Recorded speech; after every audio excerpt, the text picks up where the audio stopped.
Bismillahirrahmanirrahim. Assalamualaikum warahmatullahi wabarakatuh. Alhamdulillahi hamdan katsiran thayyiban mubarakan fih, mubarakan alaih, kama yuhibbu rabbuna wa yarda.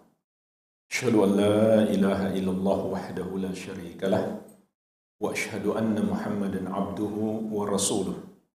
Sallallahu alaihi wa ala alihi wa sahabatihi ajma'in wa man tabi'ahum bi ihsanin ila yaumiddin, amma ba'd. Fa ikhwani fid din wa akhwati fillah, kaum muslimin wal muslimat rahimani wa rahimakumullah. Semoga Allah Subhanahu wa taala senantiasa mencurahkan rahmatnya kepada kita sekalian. Alhamdulillah, kita akan memulai pembahasan sebuah kitab akidah, dan ini adalah salah satu kitab yang paling tua karena berasal dari abad kedua atau ketiga Hijriyah, disusun oleh salah seorang imam besar ahli sunnati wal jamaah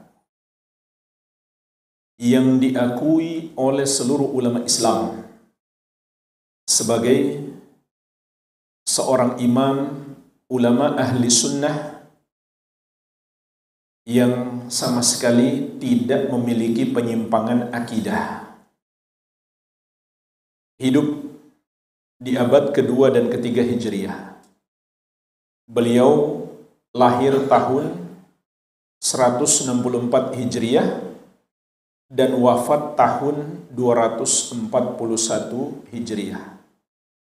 Jadi beliau lahir di pertengahan abad kedua Hijriyah dan beliau wafat di pertengahan abad ketiga Hijriyah,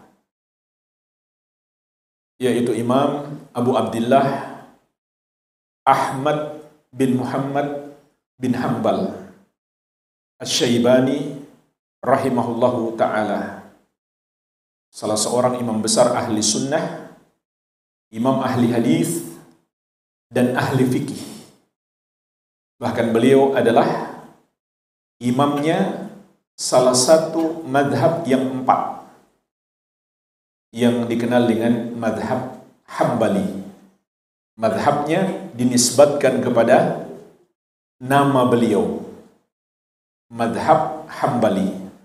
Tidak diragukan lagi, beliau adalah salah seorang ulama besar ahli sunnah, salah seorang yang paling berjasa terhadap umat Islam dalam menyebarkan ilmu-ilmu agama dan keteguhan beliau di atas sunnah.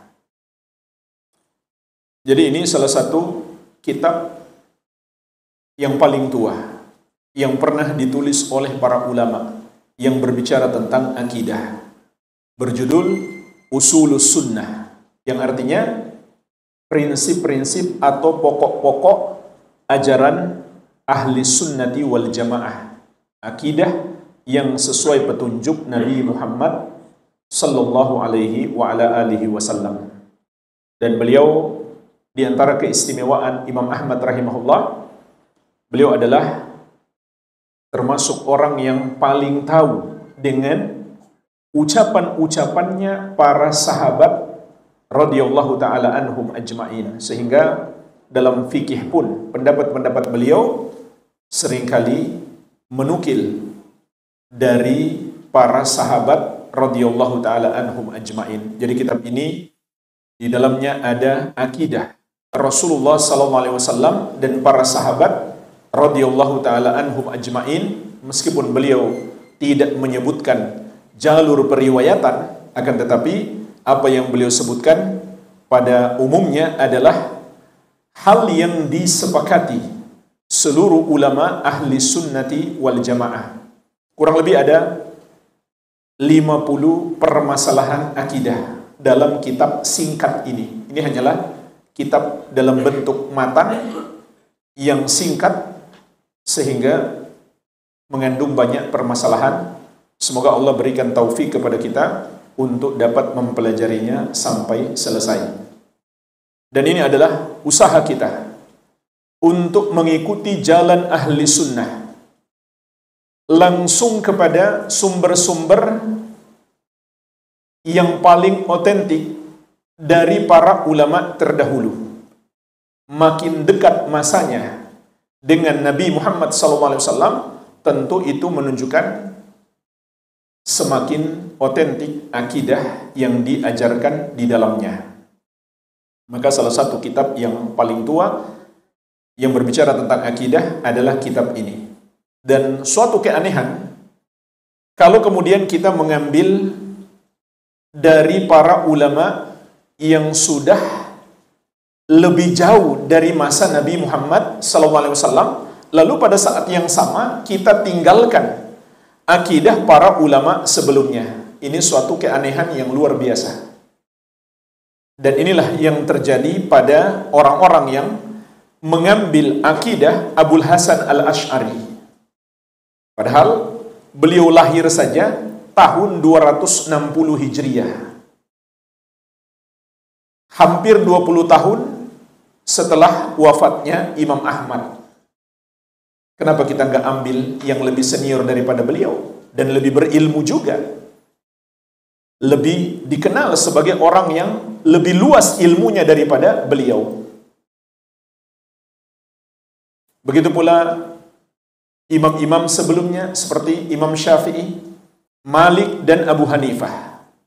Dan apa yang akan disebutkan oleh Imam Ahmad dalam kitab ini sama dengan apa yang pernah diajarkan oleh Asy-Syafi'i, Malik dan Abu Hanifah. Begitu pula para sahabat radhiyallahu taala anhum ajmain. Jadi ini termasuk salah satu keanehan orang yang mengambil akidahnya Abul Hasan Al-Asy'ari yang hidupnya sudah lebih jauh dari masa Nabi Muhammad SAW, tapi pada saat yang sama meninggalkan akidahnya para ulama sebelum beliau yang bahkan jauh lebih berilmu daripada beliau. Dan jemaah sekalian, kita mulai pembahasan ini dengan mukaddimah tentang urgensi mempelajari akidah salaf, akidah ahli sunnati wal jamaah. Paling tidak ada 5 urgensinya agar kita semangat dalam belajar akidah dan agar kita punya tekad untuk menyelesaikan kitab ini. Jemaah sekalian, hendaklah kita biasakan, tekadkan dalam hati, belajar itu yang benar. Bukan hanya sekedarnya saja yang penting buat ngisi waktu daripada bengong di rumah, tapi belajar yang benar. Di antara bukti kita belajar yang benar adalah kita pelajari kitab demi kitab dari awal pertemuan sampai akhir. Walhamdulillah, masa sekarang Allah berikan kita kemudahan. Andai kita berhalangan, kita bisa usahakan dapat rekamannya. Jangan putus, supaya akidah kita bersambung sampai kepada Rasulullah SAW melalui para ulama ahli sunnah, supaya akidah kita benar. Dan inilah 5 urgensinya. Mengapa kita perlu belajar akidah, khususnya dari kitab-kitab para ulama terdahulu? Yang pertama adalah untuk mendekatkan diri kepada Allah Subhanahu wa taala. Ini yang paling utama. Ini ibadah yang sangat agung. Mulai dari kita keluar menuju ke majelis ilmu untuk mempelajari akidah, kita sudah dalam ibadah. Sepanjang kita duduk di majelis ilmu, kita sedang ibadah. Dalam perjalanan kita pulang, kita sedang ibadah. Dan tatkala kita meyakini akidah Islam, akidah ahli sunnah yang kita pelajari, maka sepanjang itu ada dalam hati kita, sepanjang itu pula kita sedang ibadah. Berarti ini ibadah yang sangat mudah. Cuma sekedar belajar sekali, jadi keyakinan di hati, maka itu menjadi ibadah sepanjang hidup kita. Asal kita nggak rubah keyakinan. Kita yakin sejak kita mendengarnya bahwa itu adalah akidah ahli sunnah berdasarkan Al-Quran dan sunnah sesuai dengan pemahaman para sahabat. Sejak kita mendengarnya kemudian kita jadikan keyakinan sampai kita wafat, sepanjang itulah kita sedang ibadah. Jadi jangan pandang remeh belajar akidah itu. Ini ibadah yang sangat agung dan sangat mudah. Nggak perlu kita berwuduk dulu, nggak perlu kita tayamum dulu atau mandi wajib dulu. Cukup kita yakini di dalam hati. Namun jamaah sekalian, meskipun kita belajar yang sama, memiliki akidah yang sama, tapi bisa jadi pahala kita beda-beda. Tergantung banyak sebab. Di antaranya, kuat atau tidaknya keyakinan itu di hati kita. Makanya makin banyak kita belajar, akan semakin kuat akidah itu. Mungkin satu permasalahan sudah pernah kita pelajari sebelumnya. Tapi yakinlah jemaah sekalian, kalau kita belajar lagi, insya Allah kita akan dapat faidah baru. Imam Al-Muzani rahimahullahu ta'ala, beliau mempelajari kitab Ar-Risalah karya Imam Syafi'i sebanyak 500 kali. Kata beliau, setiap aku pelajari, aku dapat faidah baru. Jadi, jangan kita katakan, itu kan sudah pernah saya bahas dulu, sudah pernah saya pelajari. Diulang-ulang penting. Supaya tidak lupa, supaya makin kuat dalam hati kita. Dan insya Allah kita akan dapat faidah-faidah baru yang akan menambah pahala kita. Jadi ini ibadah yang sangat mudah, yang dengannya kita mendekatkan diri kepada Allah Subhanahu wa ta'ala. Ada sebuah hadis yang menggambarkan bagaimana pentingnya akidah yang benar. Diriwayatkan Al-Bukhari dan Muslim dari Ubadah bin As-Samit radhiyallahu anhu, Rasulullah sallallahu alaihi wasallam bersabda, "Man syahida an la ilaha illallah wahdahu la syarikalah." Barang siapa bersyahadat la ilaha illallah, tidak ada yang berhak disembah kecuali Allah, yang satu saja, tidak ada sekutu baginya. Wa anna Muhammadan abduhu wa rasuluh, dan bahwasannya Muhammad adalah hamba Allah dan Rasulnya. Wa anna Isa abdullahi wa rasuluh, dan bahwasannya Isa putra Maryam adalah hamba Allah dan Rasulnya. Wa kalimatuhu alqaha ila Maryam, dan kalimat Allah yang diucapkan kepada Maryam, yaitu kalimat kun, terciptalah engkau. Maka fayakun, terciptalah beliau. Wa ruhum min, dan ruh dari Allah, yaitu ruh yang merupakan ciptaan Allah yang ditiupkan ke rahim Maryam. Wal jannata haqqun, dan beriman bahwa surga itu benar. Wan naru haqqun, dan neraka itu juga benar. Adkhalahullahu al-jannata ala ma kana minal amal, maka Allah akan memasukkan dia ke dalam surga meskipun amalannya sedikit. Dalam riwayat yang lain, min abwabil jannati as-thamaniyah ayyahasha, dia akan masuk surga dari 8 pintu surga yang mana saja yang dia sukai. Lihatlah hadis ini jemaah sekalian. Nabi SAW menyebutkan kepada kita 4 pokok akidah. Kalau kita memilikinya, kita akan masuk surga dari pintu mana saja yang kita sukai. Yang pertama tauhid. Inilah pokok akidah yang terkandung di dalam la ilaha illallah. Yang kedua, keimanan kepada Nabi Muhammad SAW. Yang ketiga, akidah tentang Nabi Isa alaihi salam. Kita yakini beliau adalah hamba Allah dan Rasulnya. Sebagaimana kita meyakini Nabi Muhammad SAW juga hamba Allah dan Rasulnya. Juga kita yakini beliau tercipta dengan kalimat Allah. dan ruh ciptaan Allah. Kemudian yang keempat, meyakini adanya surga dan neraka. Maka barang siapa memiliki keyakinan ini, kata Nabi SAW, Allah akan masukkan dia ke dalam surga, meskipun amalannya sedikit, dia pasti masuk surga. Ini menunjukkan dengan akidah kita mendekatkan diri kepada Allah Subhanahu wa taala. Juga dari Ubadah bin Samit radhiyallahu anhu, diriwayatkan Abu Daud. Beliau memberi nasihat kepada putranya. Ya bunayya, innaka lan tajida ta'ma haqiqatil iman hatta ta'lama anna ma asabaka lam yakun liyukhti'aka wa ma akhta'aka lam yakun liyusibak.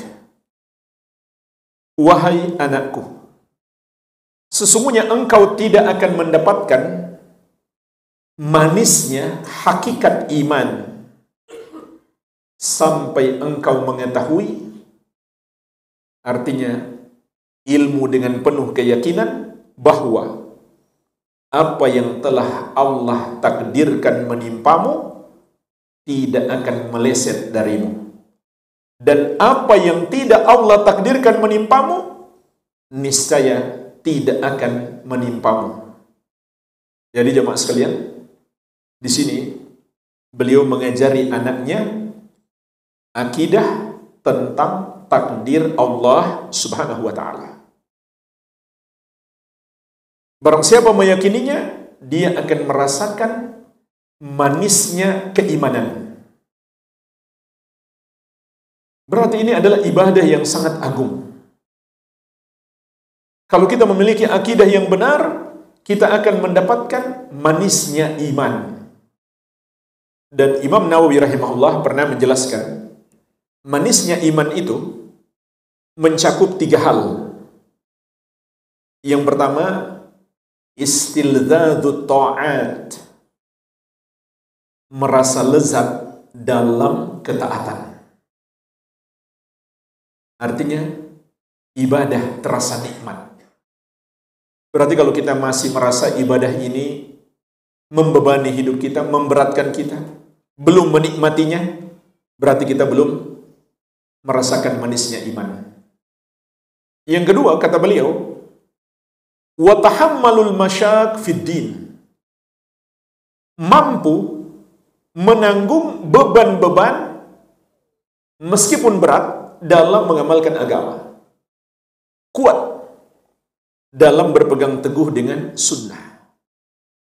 Itu tanda seseorang telah meraih manisnya iman. Yang ketiga, wa itharu dzalika ala a'radid dunya, dia lebih mementingkan ridho Allah daripada kenikmatan dunia.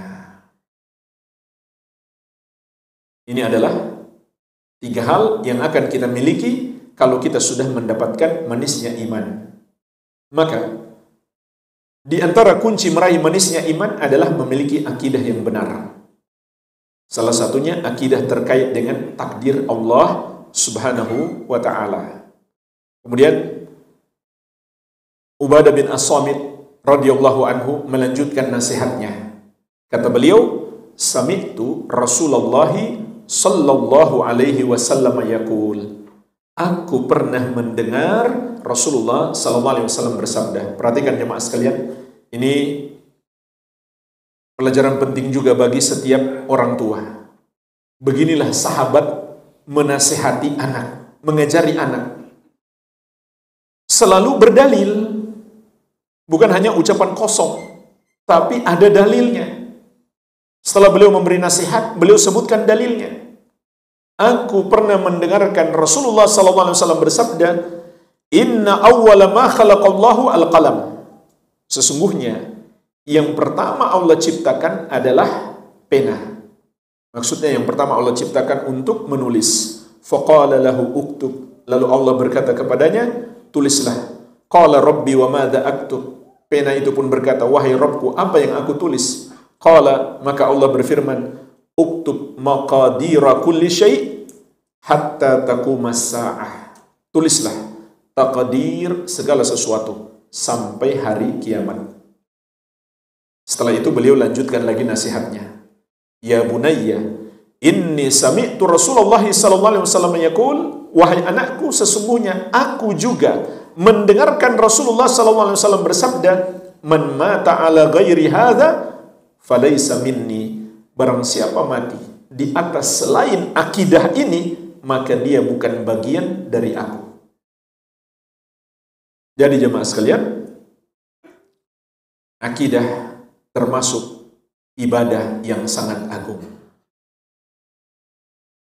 Dan ibadah yang mudah kita amalkan karena cukup diyakini dalam hati.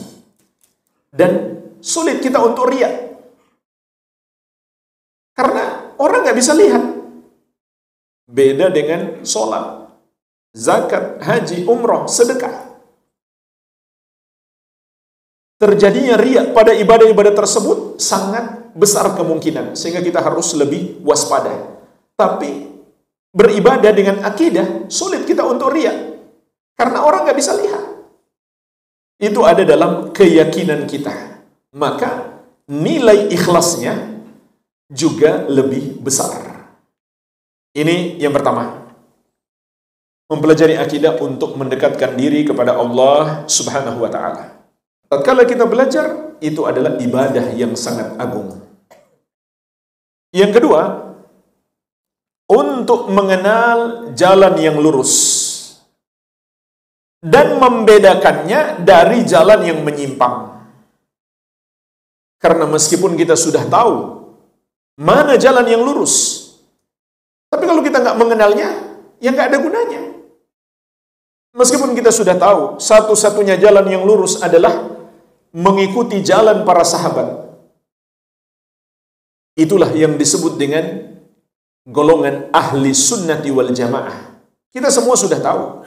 Tapi kalau kita nggak tahu bagaimana akidah para sahabat, akidah ulama ahli sunnah, gimana caranya kita mengikuti jalan yang lurus? Maka dari itu, banyak orang yang mengaku-ngaku ahli sunnah, namun ternyata akidahnya menyelisihi akidah para sahabat. Akidahnya tidak sesuai dengan akidah yang disepakati ulama ahli sunnati wal jamaah. Dan apa yang disebutkan oleh Imam Ahmad rahimahullah dalam kitab ini secara global adalah hal yang disepakati para ulama ahli sunnati wal jamaah. Nanti insya Allah juga dalam pembahasan kita akan sebutkan nukilan-nukilan ijma' ataupun nukilan-nukilan dari ulama yang lainnya. Sehingga kita pun paham ini bukan akidah karangan Imam Ahmad, tapi beliau hanya sifatnya menukil. Jadi jemaah sekalian, kita semua sudah paham hanya ada satu jalan yang lurus, yaitu mengikuti jalan Rasulullah SAW dan para sahabat. Inilah setiap hari yang kita minta kepada Allah. Ihdinas siratal mustaqim, siratal ladzina an'amta alaihim.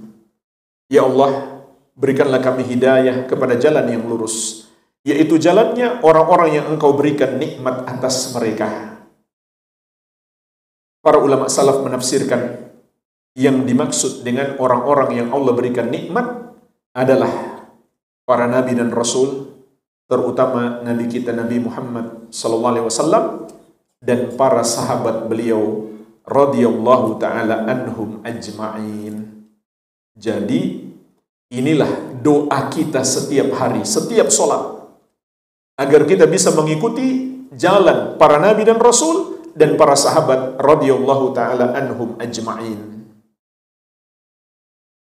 Dalam surat Al-An'am ayat 153, Allah Subhanahu wa taala menegaskan, "Wa anna hadza sirati mustaqiman fattabi'uh wa la tattabi'us subula fatafarraqa bikum an sabilihi dzalikum wasaqum bihi la'allakum tattaqun." Dan bahwasannya inilah satu jalanku yang lurus, maka ikutilah jalan itu. Dan janganlah kalian mengikuti as-subul, jalan-jalan yang lain. Karena itu akan membuat kalian tersesat, tercerai-berai dari satu jalan yang lurus tersebut. Demikianlah Allah berwasiat kepada kalian agar kalian bertakwa. Imam Mujahid rahimahullah, imam besar ahli tafsir, dari generasi tabi'in menjelaskan yang dimaksud dengan as-subul, jalan-jalan yang lain yang akan membuat kita tersesat, tercerai-berai dari jalan Allah, artinya adalah al-bid'u wasyubuhat. Bid'ah-bid'ah dan syubhat-syubhat. Bid'ah artinya hal-hal yang baru di dalam agama yang tidak sesuai petunjuk Nabi sallallahu alaihi wasallam, terutama dalam akidah. Ini bid'ah yang paling berbahaya, bid'ah dalam akidah. Melebihi secara umum, secara global, melebihi semua bid'ah-bid'ah dalam ucapan maupun perbuatan. Bid'ah dalam akidah pada umumnya lebih berbahaya. Makanya golongan-golongan yang disebut para ulama sebagai ahlul bid'ah itu penyebabnya pada umumnya bukan karena bid'ah dalam aktivitas mereka, tapi dalam akidah mereka. Dan asyubhat. Syubhat itu adalah semua yang tidak sesuai dengan pemahaman para sahabat. Itu namanya syubhat. Yang kelihatannya ada dalilnya, tapi tidak dipahami dengan pemahaman yang benar. Itulah namanya syubhat. Itulah yang dimaksud dengan as-subul, bid'ah dan syubhat. Maka kita pun paham yang dimaksud dengan jalan yang lurus adalah jalannya Rasulullah sallallahu alaihi wasallam dan para sahabat radhiyallahu taala anhum ajma'in. Sebagaimana juga beliau telah menegaskan dalam hadis yang masyhur, wa sataftariqu ummati ala 73 firqah kulluha fin nari illa wahidah ma ana alaihi wa ashabi. Umatku akan terpecah menjadi 73 golongan, semuanya di neraka kecuali satu, yaitu yang mengikuti aku dan para sahabatku. Oleh karenanya kita perlu mempelajari akidahnya para sahabat radhiyallahu taala anhum ajma'in, akidah ahli sunnah yang sebenarnya. Betapa banyak jemaah sekalian golongan-golongan yang mengklaim pemahamannya itu pemahaman ahli sunnah, tapi ternyata menyelisihi pemahaman para sahabat radhiyallahu taala anhum ajma'in. Insyaallah taala akan kita pelajari satu persatu bagaimana pemahaman akidah yang benar yang dinukil dari para sahabat sampai kepada Imam Ahmad rahimahullahu taala. Urgensi yang ketiga, mengapa kita perlu mendalami ilmu akidah yang benar agar kita kokoh di atas sunnah dan kuat menghadapi berbagai macam syubhat. Terlebih lagi jemaah sekalian, di era medsos betapa banyak orang menyebarkan syubhat. Di era YouTube betapa banyak orang menyebarkan syubhat. Dan seharusnya sikap kita kalau sudah tahu ada pengguna medsos atau pengguna YouTube suka menyebarkan syubhat, jangan dilihat. Jangan ditonton. Itu sikap yang benar. Meskipun ustadznya lucu, hanya demi pingin ketawa, kita kemudian buka YouTube-nya. Meskipun sedang viral, nggak perlu jamaah sekalian. Kita cari untuk mendengarkan ucapannya, katanya lagi viral nih. Ini berbahaya. Ini tidak sesuai petunjuk ulama salaf. Ulama dahulu sangat takut terkena syubhat. Imam Sufyan Ats-Tsauri rahimahullahu ta'ala pernah mengatakan, man sami'a bi bid'atin la yahkiha li julasaihi la yulqiha fi qulubihim. Barang siapa mendengarkan satu bid'ah, jangan dia ceritakan kepada teman-teman duduknya, agar dia tidak masukkan bid'ah itu di hati mereka. Ini juga mengandung pelajaran, kalau kena syubhat, cari orang berilmu. Jangan kita malah cerita ke teman-teman kita yang nggak bisa menjawab syubhat itu, malah dia kena syubhat juga. Imam Az-Zahabi rahimahullah memberikan komentar terhadap ucapan Imam Sufyan Ats-Tsauri tersebut. Kata beliau, aktsaru a'immati salaf ala hadha tahdhir yarawna annal quluba dha'ifah wa syubah khattafah. Kebanyakan ulama salaf memberi peringatan keras agar kita menjauhi syubhat, agar kita tidak mendekati orang-orang yang menyebarkan syubhat. Bentuk pendekatan di masa sekarang nggak harus ke majelisnya, tinggal buka medsosnya, buka YouTube-nya. Ini harus dihindari. Kenapa? Kata beliau, karena para ulama salaf memandang hati mereka itu lemah dan syubhat menyambar-nyambar. Cuma sekarang banyak penuntut ilmu merasa seakan hatinya lebih kuat daripada hatinya para ulama salaf, sehingga pingin lihat-lihat dulu YouTube-nya. Siapa tahu ada yang baik diambil, yang salah jangan diambil. Akhirnya dia malah kena syubhat. Ini berbahaya. Namun jemaah sekalian, mungkin terkadang kita nggak sengaja kena syubhat. Maka kita perlu mendalami akidah yang benar agar kita kuat di atas sunnah dan tidak terkena syubhat. Itu tujuannya. Bukan berarti setelah kita belajar lalu kita cari-cari syubhatnya, tidak. Mungkin tidak sengaja kita dengarkan satu syubhat. Kalau kita punya ilmu yang benar, maka itu adalah benteng kita untuk menghadapi syubhat. Dan kita lihat jemaah sekalian bagaimana dahulu repotnya para ulama untuk menghilangkan syubhat. Ketika pertama muncul golongan Qadariyah di Basrah, di Irak, maka membuat banyak orang bingung dengan mereka.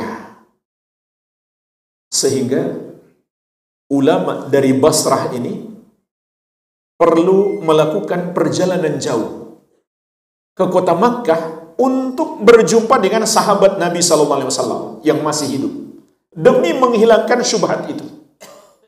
Ini masa dahulu. Ini jemaah sekalian disebutkan dalam Sahih Muslim dari Yahya bin Ya'mar, ulama dari generasi tabi'in. Qala, beliau menceritakan, kana awwala man qala fil qadr bil Basrah Ma'badun al-Juhani. Orang pertama yang mencetuskan bid'ah Qadariyah di Basrah namanya Ma'bad al-Juhani. Fantalaqtu ana wa Humaid bin Abdurrahman al-Himyari. Maka aku pun berangkat bersama Humaid bin Abdurrahman al-Himyari, juga ulama dari generasi tabi'in. Hajaini au mu'tamirain, untuk berhaji atau umrah. Fakulna, kami pun berkata, di antara tujuan besar kami, laulakina ahadan min ashabi Rasulillah SAW, agar kita berjumpa dengan salah seorang sahabat Nabi SAW, fasa'alnahu amma yakulu haula'i fil qadar, untuk kami tanyakan kepadanya tentang apa yang mereka katakan terkait dengan takdir. Fawufiqa lana Abdullah bin Umar ibn al-Khattab dakhilan al-masjid. Maka kami pun diberi taufik berjumpa dengan Abdullah bin Umar bin al-Khattab radhiyallahu ta'ala anhuma ketika itu sedang berjalan menuju ke masjid. Fattanaftuhu ana wa sahibi ahaduna an yamini wal akhar an shimali. Kami pun berjalan di sisi beliau. Salah seorang dari kami berdua di kanan, satunya lagi di kiri. Fadhanantu anna sahibi sayakilul kalam ilayya. Maka aku pun mengira temanku akan mewakilkan aku untuk berbicara. Fakultu, aku pun berkata, Aba Abdurrahman, innahu qad dhahara kibalana nasun yaqra'unal Qur'an wa yataqaffarunal ilm. Wahai Abu Abdurrahman, sesungguhnya telah muncul di tengah-tengah kami sekelompok orang yang rajin membaca Al-Quran dan mempelajari ilmu agama. Wa dzakara min sya'nihim, dan beliau juga menyebutkan di antara kebaikan-kebaikan mereka. Ini jamaah sekalian yang makin membuat bingung. Bawa ajaran baru, tapi orangnya soleh-soleh kelihatan. Nggak seperti orang sesat di masa sekarang ya. Orang sesat zaman dahulu, subhanallah, ahli ibadah. Ini syubhatnya makin besar. Mereka rajin membaca Quran, rajin menuntut ilmu, dan disebutkan sejumlah keutamaan mereka.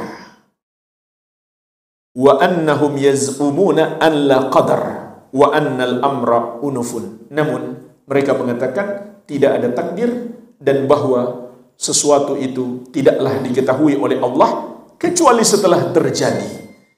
Jadi mereka mengingkari takdir. Maka lihat bagaimana jawaban tegas. Langsung dijawab dengan tegas oleh orang yang berilmu. Karena beliau berilmu, nggak ada kebingungan, nggak kena syubhat. Langsung beliau jawab dengan tegas. Qala, kata Ibnu Umar radhiyallahu anhuma, fa idza lakita ulaika fa akhbirhum anni bari'u minhum wa annahum bura'u minni. Kalau nanti kamu ketemu mereka, katakan kepada mereka, aku berlepas diri dari mereka dan mereka pun berlepas diri dari aku. Lihat, dua ulama dari generasi tabi'in datang jauh-jauh ke kota Makkah dalam keadaan bingung karena belum tahu ilmunya. Begitu sampai kepada sahabat, langsung diberi penegasan karena sahabat ini tahu ilmunya, nggak akan mudah kena syubhat. Kemudian beliau berkata, walladzi yahlifu bihi Abdullah bin Umar, law anna li ahadihim mithla uhudin dhahaban fa anfaqahu ma qabilallahu minhu hatta yu'mina bil qadar. Demi Allah yang Abdullah bin Umar bersumpah menyebut namanya, andai salah seorang dari mereka, yaitu orang-orang yang mengingkari takdir tersebut, memiliki emas sebesar gunung Uhud, lalu dia infakkan di jalan Allah, maka Allah tidak akan menerima darinya sampai dia beriman kepada takdir. Dan ini bermakna pengkafiran. Karena mengingkari takdir adalah kekufuran, pembatal keimanan, membatalkan juga rukun iman yang ke-6. Sehingga kata beliau, sebanyak apapun sedekah mereka, Allah nggak akan terima. Sebagaimana Allah sebutkan juga dalam surat At-Taubah ayat ke-54. Wa ma mana'ahum an tuqbala minhum nafaqatuhum illa annahum kafaru billahi wa birrasulih. Dan tidak ada yang menghalangi sedekah-sedekah mereka kecuali karena mereka kufur kepada Allah dan Rasulnya. Thumma qala haddathani abi Umar bin Al-Khattab. Kemudian beliau berkata, telah menyampaikan kepadaku ayahku Umar bin Al-Khattab, lalu beliau sampaikan hadis Jibril yang panjang. Disebutkan juga dalam Al-Arba'in An-Nawawiyah yang kedua. Jadi inilah awal hadis ini tersebar karena pertanyaan dari dua orang ulama dari generasi tabi'in yang berasal dari Basrah. Abdullah bin Umar menyampaikan ilmunya kepada mereka tentang kewajiban beriman kepada takdir. Di antaranya disebutkan dalam hadis Jibril yang panjang yang berbicara tentang Islam, iman, dan ihsan. Maka beriman kepada takdir bagian dari rukun iman yang 6. Satu contoh lagi jemaah sekalian, disebutkan oleh Syekhul Islam Ahmad bin Abdul Halim Al-Harrani rahimahullahu ta'ala sebagaimana dalam Majmu' Fatawa beliau. Sebuah kisah yang masyhur tentang Syekh Abdul Qadir Al-Jailani, ulama yang masyhur yang dielu-elukan oleh kaum sufi, tarekat tasawuf, yang mereka bersikap gulu kepada beliau, dan mereka juga membuat kisah-kisah tak nyata tentang beliau. Mereka juga menggelari beliau dengan Sultanul Aulia, pemimpinnya para wali. Padahal yang benar, pemimpin para wali siapa? Abu Bakar As-Siddiq radhiyallahu anhu. Dalam umat Islam, ulama Islam sepakat, wali Allah yang terbaik setelah para nabi dan rasul adalah Abu Bakar, kemudian Umar, kemudian Utsman, kemudian Ali bin Abi Thalib, kemudian sahabat Muhajirin dan Ansar peserta perang Badar, dan seterusnya. Para sahabat Nabi SAW, mereka itulah Sadatul Aulia, pemimpin-pemimpin para wali. Tapi entah mereka dapat dari mana, mereka gelari Syekh Abdul Qadir Al-Jilani sebagai Sultanul Aulia. Bersamaan dengan itu mereka buat kisah-kisah tak nyata. Di antaranya beliau pernah mengejar malaikat maut, kemudian ambil lagi ruh yang sudah dicabut, lalu dikembalikan kepada orang yang sudah wafat. Itu kisah-kisah mereka. Banyak kisah. Namun ini ada sebuah kisah yang masyhur, yang insya Allah sahih, terjadi pada Syekh Abdul Qadir Al-Jilani. Beliau menceritakan, kuntu marratan fil ibadah, fara'aitu arsyan aziman wa alaihi nurun. Pernah suatu kali aku sedang ibadah, tiba-tiba aku melihat singgasana yang besar. Di atasnya ada cahaya. Faqala li, lalu terdengar orang berkata dari atas singgasana itu, "Ya Abdul Qadir, ana rabbuk." Wahai Abdul Qadir, aku adalah Rabbmu. Wa qad halaltu laka ma haramtu ala ghairik. Dan sungguh aku telah menghalalkan bagimu apa yang aku haramkan atas selainmu. Qala, maka beliau menjawab, faqultu lahu anta Allahu alladzi la ilaha illa huwa. Apakah engkau adalah Allah yang tidak ada yang berhak disembah kecuali Dia? Ikhsa ya adu Allah. Pergi engkau wahai musuh Allah. Beliau menegaskan itu pasti bukan Allah, itu adalah setan. Qala fatamazzaka dzalikan nur, maka cahayanya pun hilang. Wasara zulmah, tiba-tiba menjadi gelap. Wa qala, lalu terdengar lagi dia berkata, "Ya Abdul Qadir, najauta minni bi fiqhika fi dinika wa ilmika." Wahai Abdul Qadir, kamu selamat dariku dengan pemahamanmu terhadap agama dan ilmu yang engkau miliki. Laqad fatantu bihadhil qissah 70 rajulan, karena aku sudah berhasil menyesatkan dengan cara ini 70 orang. Tapi Syekh Abdul Qadir Jilani tidak tersesat. Beliau tahu itu adalah setan. Faqila lahu, maka beliau ditanya, "Kaifa alimta annahu syaitan?" Bagaimana kamu bisa tahu itu adalah setan? Qala biqaulihi li,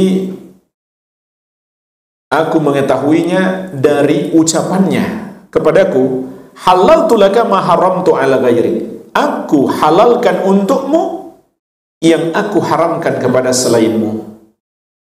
Wa qad alimtu anna syari'ata Muhammadin sallallahu alaihi wasallam la tunsakh wa la tubaddal. Dan aku memiliki ilmu bahwa syariat Nabi Muhammad SAW tidak akan bisa dinasakh, dihapus, tidak akan bisa dirubah. Kenapa? Agama sudah Allah sempurnakan. Ini termasuk pokok akidah yang menyelamatkan beliau dari tipuan iblis. Ini tipuan yang sangat dahsyat. Karena beliau memiliki akidah Islam sempurna. Agama Nabi Muhammad SAW nggak akan berubah sampai hari kiamat. Nggak ada penambahan, nggak boleh ada pengurangan. Maka dengan akidah ini beliau pun selamat dari tipu daya iblis. Ini jemaah sekalian satu contoh bagaimana akidah yang benar menjadikan kita kokoh di atas sunnah dan kuat menghadapi berbagai macam syubhat. Urgensi yang keempat, kita pelajari akidah yang benar untuk mengenal siapa ahlu sunnah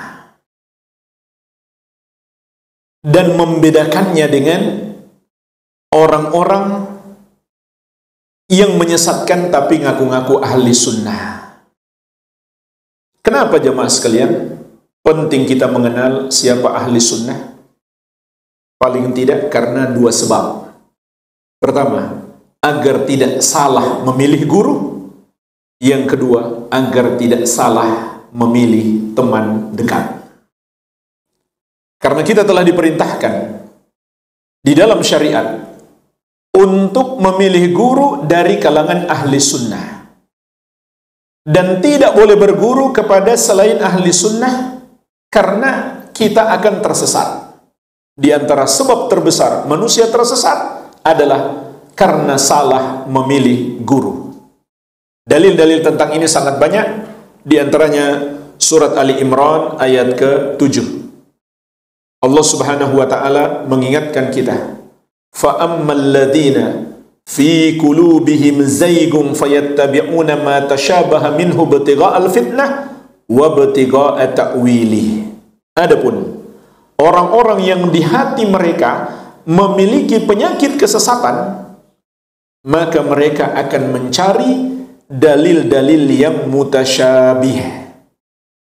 Artinya dalil yang belum jelas bagi sebagian orang. Maka mereka manfaatkan itu untuk apa? Ibtigha'al fitnah, untuk menyesatkan, wa ibtigha'a ta'wili, dan membuat suatu penakwilan, yaitu penakwilan menurut pemahaman mereka tidak seperti yang dipahami para sahabat radhiyallahu taala anhum ajma'in. Jadi dalam ayat ini Allah Subhanahu wa taala mengingatkan kita adanya orang-orang sesat menyeru kepada kesesatan tapi dengan dalil. Ini makna ayat. Menyesatkan orang tapi menggunakan dalil. Inilah yang disebut dengan syubhat. Maka dalam hadis yang diriwayatkan Al-Bukhari dan Muslim dari Ummul Mukminin Aisyah radhiyallahu anha, Rasulullah sallallahu alaihi wasallam bersabda tentang ayat ini. Fa idza ra'aital ladzina yattabi'una ma tashabaha minhu fa ulaika alladzina sammallah fahdharuhum. Kalau kamu lihat orang-orang yang mencari-cari dalil yang mutasyabih, dalil-dalil yang belum jelas bagi sebagian orang, lalu mereka gunakan untuk menyesatkan dan membuat penakwilan tersendiri, maka mereka itulah yang Allah sebutkan dalam ayat fahdharuhum, jauhi mereka. Disuruh jauhi, bukan didekati untuk dijadikan teman dekat, apalagi dijadikan sebagai guru. Jadi ini diantara dalil yang mewajibkan kita dalam menuntut ilmu selektif memilih guru hanya dari kalangan ahli sunnati wal jamaah. Dan ini juga termasuk yang disepakati para ulama salaf. Orang-orang yang sesat itu tidak pantas dijadikan sebagai guru. Nah, pertanyaannya jemaah sekalian, gimana cara kita bisa membedakan mana seorang guru yang berjalan di atas sunnah, mana yang menyimpang? Cara yang terbaik kita belajar prinsip-prinsip akidah yang benar supaya kita tahu. Sebagaimana dikatakan para ulama, i'rifil haq ta'rif ahlahu. Kenalilah kebenaran, maka engkau akan mengetahui siapa pengikut kebenaran. Supaya kita bisa membedakan mana golongan yang menyimpang, yang mengaku-ngaku sebagai ahli sunnah. Begitu pula untuk dijadikan teman dekat. Rasulullah SAW mengingatkan kita, Al-mar'u ala dini khalili, falyanzur ahadukum man yukhalil. Seseorang itu tergantung agama sahabat dekatnya, maka hendaklah setiap orang memilih siapa yang akan dia jadikan teman dekatnya. Pilihlah dari kalangan ahli sunnah. Hendaklah dia jauhi orang-orang yang menyimpang. Betapa banyak orang-orang yang tersesat karena salah memilih teman. Ini terjadi dalam sepanjang masa. Banyak orang tersesat gara-gara salah gaul. Sama saja teman dekat di kehidupan sehari-hari ataupun teman di medsos yang suka share video-video ataupun tulisan-tulisan yang menyimpang dari sunnah. Kita pun membacanya, kita mengira itu kebenaran, maka kita pun tersesat karena kita mengira itu sesuai sunnah. Sebab kita nggak bisa membedakan mana yang sesuai sunnah dan mana yang tidak. Yang kelima jemaah sekalian, yang terakhir, ini termasuk yang paling penting, urgensi mempelajari akidah yang benar untuk menjadi pondasi amalan kita. Karena akidah yang menyimpang dapat membuat amalan kita tertolak atau menjadikan amalan kita berkurang nilainya. Akidah menyimpang yang membuat amal kita tertolak adalah yang mengandung kekufuran dan kesyirikan. Bahkan amalan seseorang yang sudah pernah dia lakukan dahulu, kalau kemudian dia berbuat syirik, maka amalannya pun terhapus. Allah Subhanahu wa taala mengingatkan ini dalam banyak ayat. Di antaranya dalam surat Al-An'am ayat 88. Walau asyraku lahabitu anhum ma kanu ya'malun. Andai mereka berbuat syirik, terhapuslah amalan yang mereka kerjakan. Juga di surat Az-Zumar ayat ke-65. La in asyrakta la yahbatanna amaluka wa la takunanna minal khasirin. Kalau kamu berbuat syirik, terhapuslah amalanmu dan kamu termasuk orang-orang yang merugi. Maka akidah yang mengandung kesyirikan dan kekufuran adalah penghapus amalan dan penghalang amalan kita diterima. Oleh karenanya kita harus bersihkan akidah kita dari noda-noda kekufuran dan kotoran-kotoran syirik. Tidak boleh ada sedikit pun satu bentuk kekufuran, satu bentuk kesyirikan. Dan itu nggak mungkin kita lakukan kecuali kita pelajari akidah yang benar dan mengenal akidah yang menyimpang untuk kita jauhi. Karena iman yang benar tidak mengandung kesyirikan sedikit pun. Sebagaimana Allah ingatkan dalam surat Al-An'am ayat 82. Alladzina amanu walam yalbisu imanahum bidzulmin ulaika lahumul amnu wa hum muhtadun. Orang-orang yang beriman dan tidak mencampurkan iman mereka dengan kesyirikan sedikit pun, maka mereka itulah yang akan mendapatkan keamanan dan hidayah. Dan juga jemaah sekalian, akidah yang menyimpang meskipun belum sampai tingkat kekufuran dan kesyirikan akan membuat nilai ibadah itu mengecil.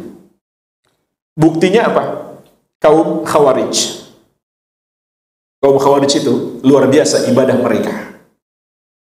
Rasulullah SAW telah mengingatkan tentang ini. Yakhruju qaum min ummati yaqra'unal Qur'an. Akan keluar satu kaum dari kalangan umatku yang membaca Al-Qur'an. Laisa qira'atukum ila qira'atihim bisyai'. Bacaan Quran kalian enggak ada apa-apanya dibandingkan bacaan Quran mereka. Ini kata Nabi SAW kepada sahabat beliau. Bagaimana lagi dibandingkan dengan kita? Sahabat, orang-orang yang rajin baca Quran. Tapi Khawarij ternyata mengalahkan mereka. Tapi maksud mengalahkan di sini hanya dari segi kuantitas, bukan dari segi kualitas. Wala salatukum ila salatihim bisyai'. Begitu pula salat kalian, enggak ada apa-apanya dibandingkan salat mereka. Wala siyamukum ila siyamihim bisyai'. Enggak ada apa-apanya puasa kalian dibandingkan puasa mereka. Ini luar biasa. Salat dan puasanya kaum Khawarij.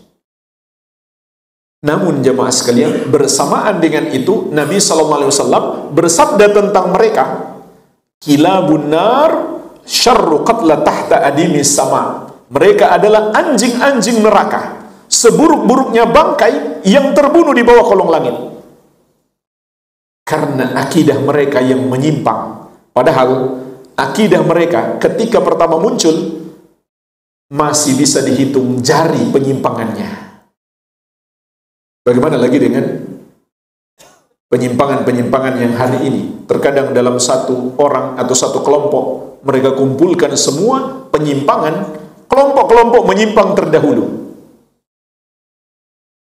Padahal Khawarij, penyimpangan mereka pokoknya cuma 3. Yang pertama, mereka mengkafirkan Muslim yang melakukan dosa besar, bukan melakukan dosa kekafiran. Yang kedua, mereka halalkan darahnya. Yang ketiga, mereka menentang penguasa muslim yang mereka anggap zalim. Ini 3 pokok penyimpangan Khawarij. Kalau dihitung dengan jari cuma sedikit 3. Hari ini ada satu orang atau satu kelompok orang, mereka kumpulkan semua penyimpangan kelompok-kelompok terdahulu. Maka ini sangat berbahaya. Meskipun Khawarij itu ahli ibadah, nilai ibadah mereka sangat kurang disebabkan penyimpangan akidah mereka di masa itu. Dan mereka ahli ibadah. Ini Khawarij dahulu, ahli ibadah. Kalau sekarang, ahli Facebook. Kerjanya tiap hari berdebat di Facebook. Khawarij dulu, ahli ibadah. Subhanallah. Jadi jemaah sekalian, ini pentingnya kita membangun amalan kita di atas akidah yang benar. Walhamdulillah, ini saja yang bisa kita bahas. Semoga bermanfaat. Lebih dan kurangnya saya mohon maaf. Wabillahi taufik. Subhanakallahumma wa bihamdik, asyhadu an la ilaha illa anta, astaghfiruka wa atubu ilaik. Wa sallallahu ala nabiyyina Muhammadin wa alihi wasallam. Walhamdulillahi rabbil alamin. Wassalamualaikum warahmatullahi wabarakatuh. Al-Amwa menemani ibadahmu juga hijrahmu.